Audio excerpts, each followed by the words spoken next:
pessoal, tudo bem? Mais um episódio aqui do Lendo Primeiros Capítulos, episódio 6. Gente, hoje tá muito frio em São Paulo, então eu trouxe Deixa a Neve Cair. Só faltou nevar aqui em São Paulo, de tão frio que tá. Desculpa a piada ruim, mas vamos lá. Esse livro é do John Green e mais duas autoras, a Maureen Johnson e a Lauren Miracle. Perdoem, o inglês é péssimo disso aqui. Gente, faz muito tempo que eu li esse livro. Eu li esse livro quando eu comprei ele lá no hype de 2014 que teve do John Green. Eu lembro que eu amei esse livro. Eu amei muito. Só que eu nunca reli ele, não sei porquê. E ele ganhou filme pela Netflix em 2019. E eu lembro que quando eu vi o filme, eu não lembrava se ele estava de acordo com a história do livro ou não. Eu sei que algumas partes sim, algumas partes não. O filme ele é estrelado principalmente pela Kierna Shipka. Não vou saber pronunciar o nome dela. Mas pra vocês terem noção, é aquela atriz que fez O Mundo Sombrio de Sabrina. São 3 autores e são 3 histórias, ou seja, tem 3 personagens principais.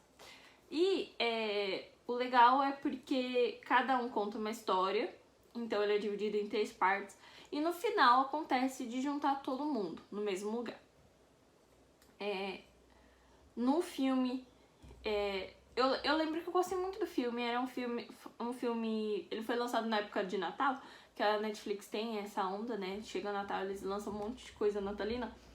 E assim, como eu não lembrava exatamente da história, se tava muito de acordo, eu não joguei por esse lado. Mas era um filme gostosinho de assistir, eu lembro que eu achei muito divertido e relaxante.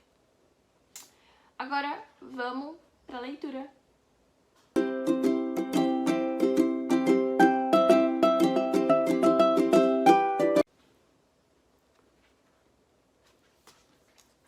Deixa eu falar pra vocês. Esse livro meu, ele tem um relevo aqui, olha. É meio plástico nessa parte que tem os flocos de neve e no título também. E aqui atrás, olha, esses flocos de neve aqui também tem um relevinho. É bem bonitinho. E por dentro, ó, olha que gracinha essa contracapa.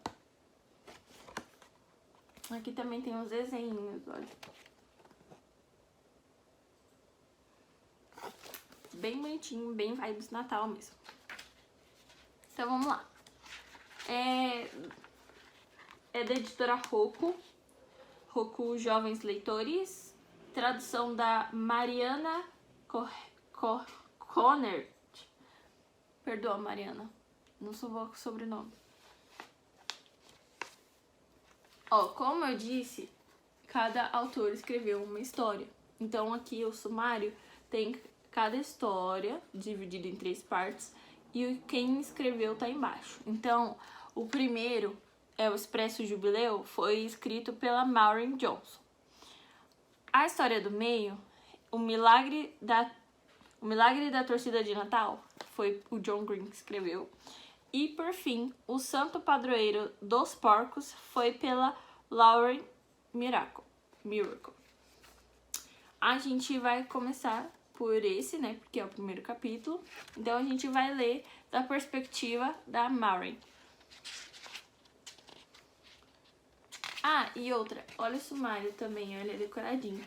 Gente, o meu livro, ele é bem branquinho, então ele começou a já ficar amarelado, olha. Não sei se dá pra vocês verem que tá estourando um pouquinho. Mas ele começou a ficar amarelado já, coitado. Nas bordas.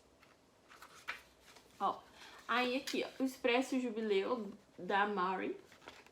Tem esse destaque. E depois, tem a dedicatória aqui. E aqui começa o primeiro capítulo, que também é decorado. Deixa eu ver se eu mostro pra vocês as outras partes. Aqui, olha. Termina a história da Maureen, aí vem a do John Green. novamente, folha de destaque. Também tem a dedicatória aqui, olha. E a outra folha. E também a da Lauren, também é a mesma coisa. E olha que legal, aqui ó, pra vocês verem, deixa eu separar aqui pra mim não perder. Na história que é da Maureen, tem o nome da Maureen aqui em cima e o título da história dela, da parte dela. Aqui no John Green, a mesma coisa. John Green desse lado, o título da parte dele do outro. E da Lauren também. Lauren Miracle aqui, o título da história aqui. Eu acho... Deixa eu ver, gente. Mas eu acho que não tem epílogo isso aqui.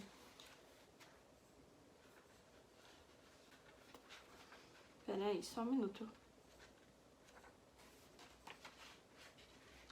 Não tem. Termina com a história da Lauren mesmo, que ela fecha todas as histórias na parte dela.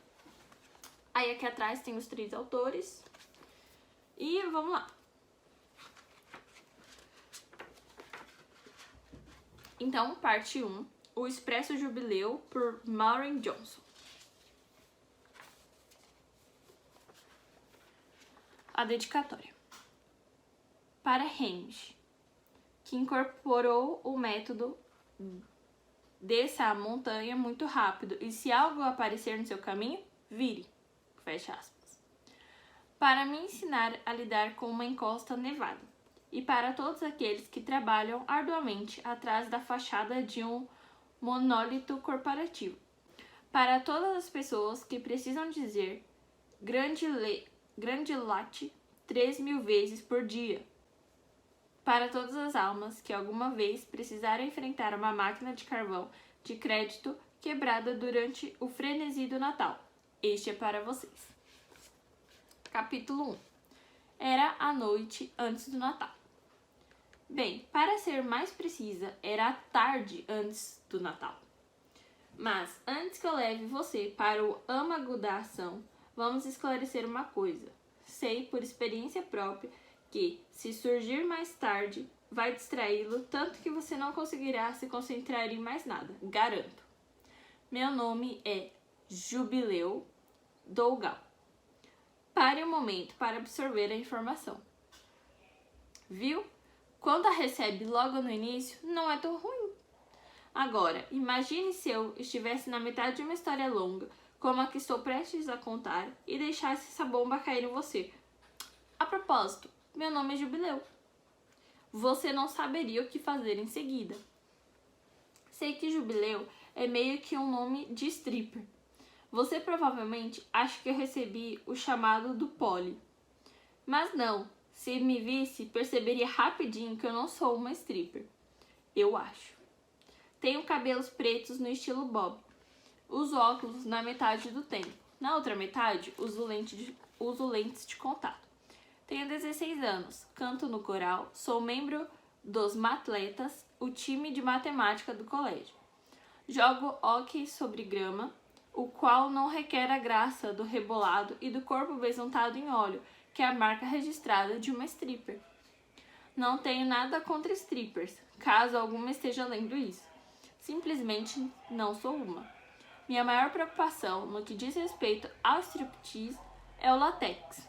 Acho que látex deve fazer mal à pele, porque não a deixa respirar.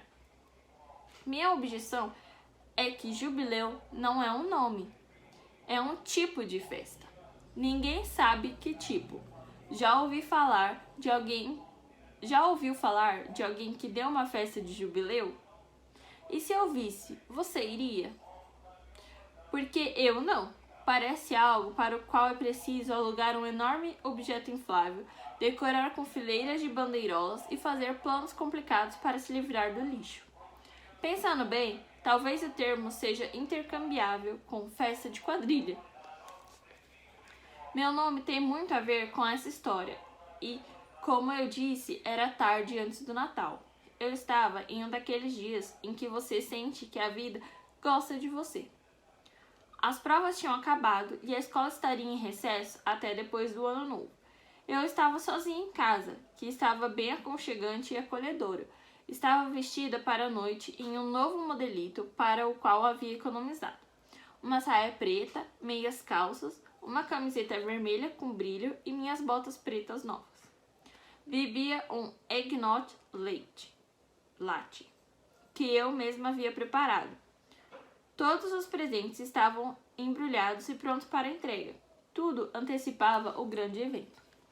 Às 18 horas, eu deveria ir à casa de Noah Price, meu namorado, para o smorgasbord anual da noite de Natal da família dele.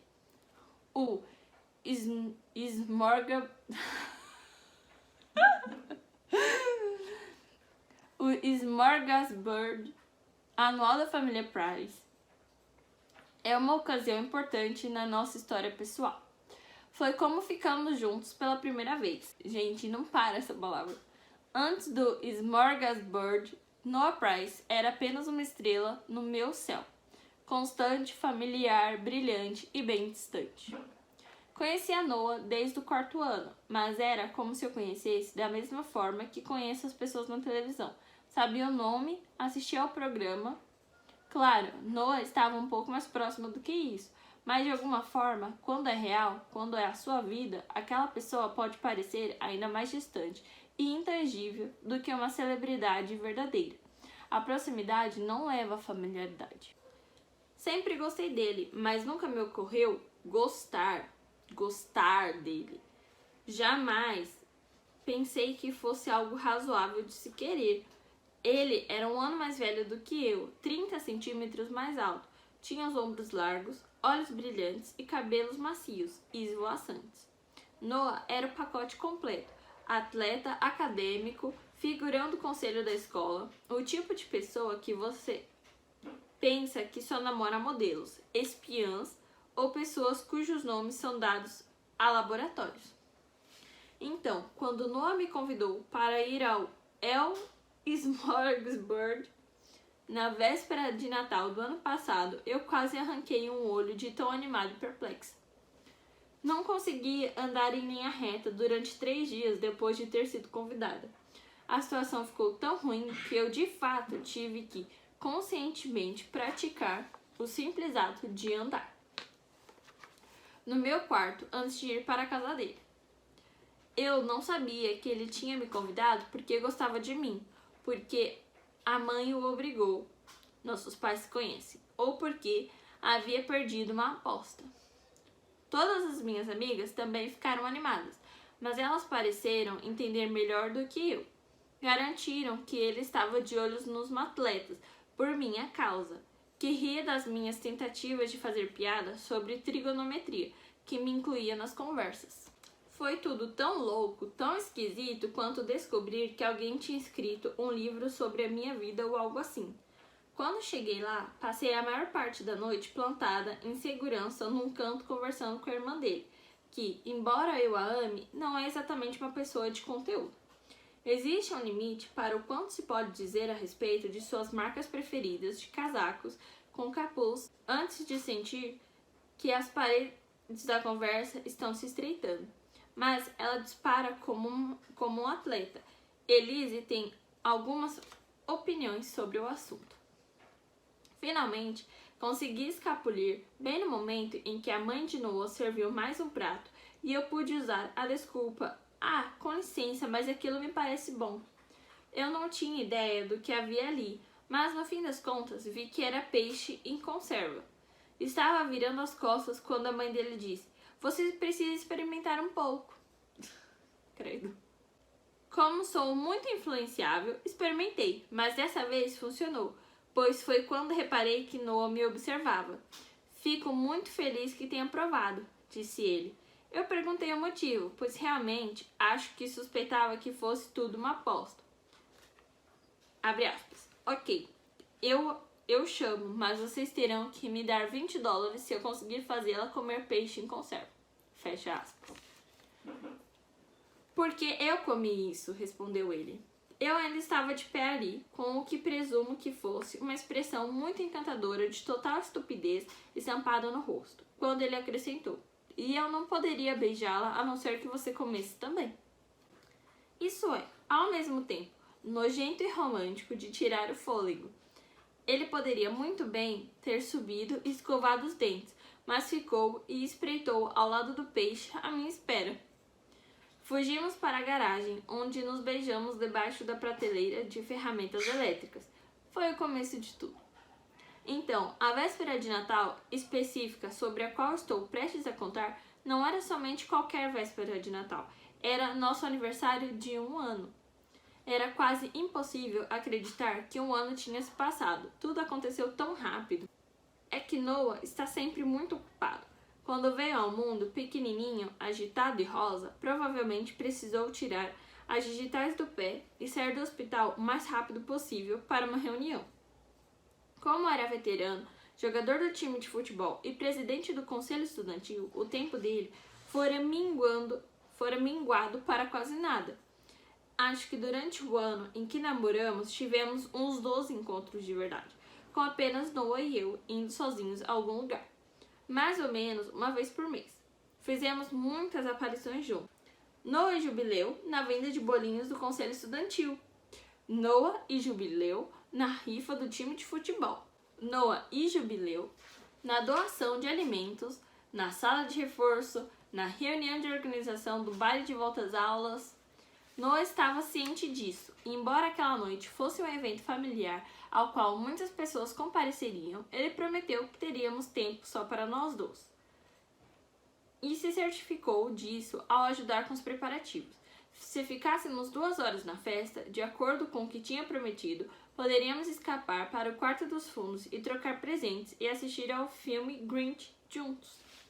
Noah me levaria em casa e pararíamos um pouquinho. E então, claro, meus pais foram presos e a coisa toda foi para o inferno. Você conhece a cidade do Papai Noel Flob?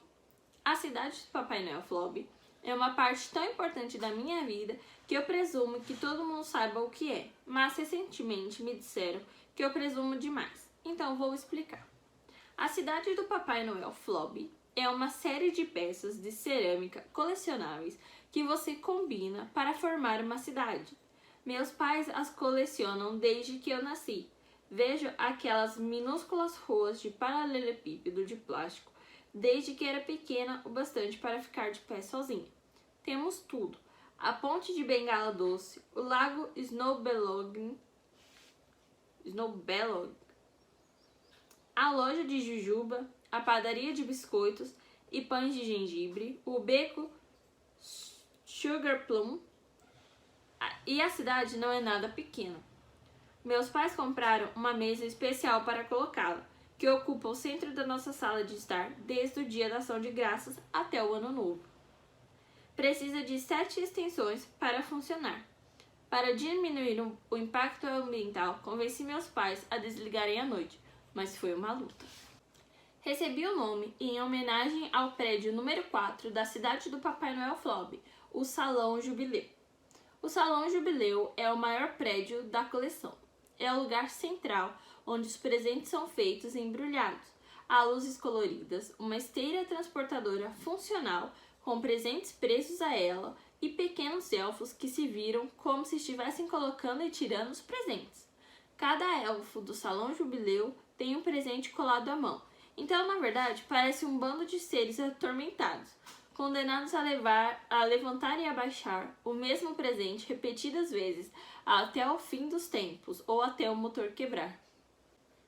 Lembro-me de ter mencionado isso para a mamãe quando era pequena. Ela falou que eu não entendia. Talvez sim. Certamente tínhamos opiniões divergentes a respeito desse assunto, considerando que ela achava aqueles prédios importantes o suficiente para nomear a única filha em homenagem a um deles. As pessoas que colecionam a cidade Flob costumam ficar um pouco obcecadas com ela. Há convenções, cerca de 1 dúzia de sites sérios e 4 revistas. Alguns tentam disfarçar dizendo que as peças Flob são um investimento e custam muito dinheiro, é verdade. Principalmente as numeradas. Só é possível comprar este tipo de peça na sala de exposição da FLOB, na véspera de Natal. Nós moramos em Richmond, na Virgínia, que fica a apenas uns 80 quilômetros de distância. Assim, todo ano, na noite do dia 23 de dezembro, meus pais saem com um carro cheio de cobertores, cadeiras e mantimentos e ficam na fila a noite inteira esperando. A FLOB costumava fabricar 100 peças numeradas, mas no ano passado reduziu para 10. Foi quando as coisas pioraram. 100 peças não eram nem perto do suficiente, então, quando o número caiu para apenas 1/10 disso, as garras saíram e os pelos começaram a voar. Houve um problema no ano passado, quando as pessoas começaram a aguardar lugar na fila. Um problema que logo evoluiu para pessoas se golpeando com catálogos enrolados da FLOB, atirando latas de biscoito, virando as cadeiras de praia uma nas outras e jogando chocolate morno em cabeças cobertas com chapéus do Papai Noel. A briga foi grande e ridícula, o suficiente para chegar ao noticiário local. A FLOB disse que estava tomando providências para se certificar de que isso não aconteceria de novo, mas eu nunca acreditei. Não se pode comprar esse tipo de publicidade. Mas eu não pensava nisso quando meus pais saíram de carro para entrar na fila pela peça número 68, o Hotel dos Elfos. E ainda não estava pensando nisso enquanto bebia o Eggnog Latte e passava o tempo até chegar a hora de ir para a casa de Noah. Reparei que meus pais estavam demorando mais do que o normal para chegar em casa. Eles costumavam voltar da FLOB por volta da hora do almoço na véspera de Natal, mas já eram quase 4 horas da tarde. Comecei a fazer algumas das tarefas natalinas gerais para me manter ocupada. Não podia ligar para Noah. Sabia que ele estaria ocupado se preparando para Smorgasburg. Então, coloquei mais fitas e ramos de visco nos presentes dele. Liguei todas as extensões que alimentam a cidade do Papai Noel FLOB, colocando todos os elfos escravizados para trabalhar. Pus músicas de Natal para tocar. Estava prestes a sair para acender os pisca-piscas na frente da casa quando vi Sam se aproximar com a passada de soldado imperial de Guerra nas Estrelas. Sam é nosso advogado. E quando digo nosso advogado, quero dizer nosso vizinho, que por acaso é um advogado muito poderoso em Washington. Sam é exatamente a pessoa que você quer para enfrentar uma grande corporação ou para representar você quando está sendo processado por $1 bilhão. Ele não é, no entanto, o senhor sensível. Eu ia convidá-lo a experimentar um dos meus deliciosos Eggnog Lattes, mas Sam me interrompeu. Tenho más notícias, disse ele, me empurrando para dentro da minha própria casa. Houve outro incidente na sala de exposições da FLOB, do lado de dentro. Venha. Achei que fosse me dizer que meus pais tinham sido assassinados. Ele falava com esse tom. Visualizei enormes pilhas do Hotel dos Elfos voando da esteira transportadora e derrubando todos à vista. Tinha visto fotos do Hotel dos Elfos, com torres pontiagudas de bengala doce que poderiam facilmente empalar uma pessoa. E se alguém um dia fosse ser morto por um Hotel dos Elfos, esse alguém seriam meus pais. Eles estão sob custódia, contou Sam. Estão na cadeia. Quem está na cadeia? Perguntei, porque não absorvo informações muito rapidamente e porque era muito mais fácil visualizar meus pais sendo abatidos por um Hotel dos Elfos voador do que pensar neles sendo algemados. Sam apenas olhou para mim e esperou que eu entendesse sozinha. Houve outra briga quando as peças saíram esta manhã, explicou ele após uma pausa. Uma discussão sobre quem estava guardando lugar na fila. Seus pais não estavam no meio, mas não se afastaram quando a polícia mandou. Foram levados junto com os outros. 5 pessoas foram fichadas. Está em todos os noticiários. Senti as pernas fraquejarem, então me sentei no sofá. Por que não ligaram? Perguntei. Só podem fazer uma ligação, respondeu Sam. Eles ligaram para mim, porque acharam que eu poderia soltá-los, o que não posso fazer. Como assim não pode? A ideia de que Sam não poderia libertar meus pais da prisão no condado era ridícula.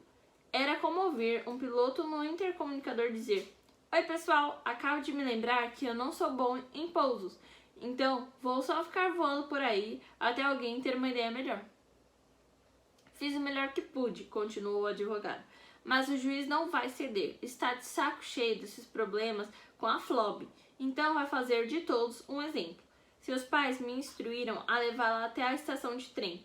Tenho apenas 1 hora, depois preciso voltar para comer biscoitos e uma reunião de coral às 5. Em quanto tempo consegue fazer as malas? Isso foi dito no mesmo tom de voz grave que Sean devia usar quando interrogava, com hostilidade, uma testemunha a respeito do porquê tinha sido vista fugindo da cena do crime coberta de sangue. Ele não parecia feliz com a tarefa que lhe havia sido imposta na véspera de Natal. Mesmo assim, um leve toque de Oprah teria ajudado.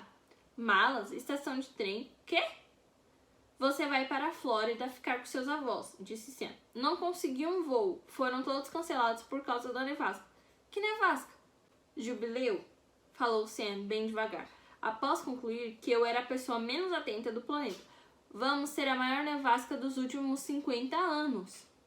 Meu cérebro não funcionava direito, nada disso estava sendo absorvido. Não posso ir, retorquei. Tenho que ver Noah esta noite. E o Natal? E quanto ao Natal? Sam deu de ombros, como se quisesse dizer que o Natal estava além do controle dele, e não havia nada que o sistema judiciário pudesse fazer a respeito disso. Mas, por que não posso simplesmente ficar aqui? Isso é loucura! Seus pais não querem que fique sozinha durante 2 dias do Natal. Posso ir para a casa de Noah. Eu preciso ir para a casa de Noah. Olhe, disse ele, está tudo acertado. Não temos como falar com seus pais agora. Estão sendo fechados. Comprei sua passagem e não tenha muito tempo. Você precisa fazer as malas agora, Jubileu. Eu me virei e olhei para a cidadezinha brilhando ao meu lado. Conseguia ver as sombras dos elfos condenados conforme trabalhavam no salão Jubileu. O brilho aconchegante da loja de bolos da Sra. Muggin. O lento, porém alegre, avanço do expresso elfo ao redor da extensão dos trilhos. A única coisa que consegui pensar em perguntar foi: mas e quanto à cidade?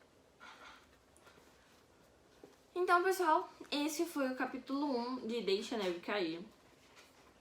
Se vocês quiserem, eu posso trazer o capítulo 1 da história do John Green e o capítulo 1 da história da Lauren, se vocês quiserem.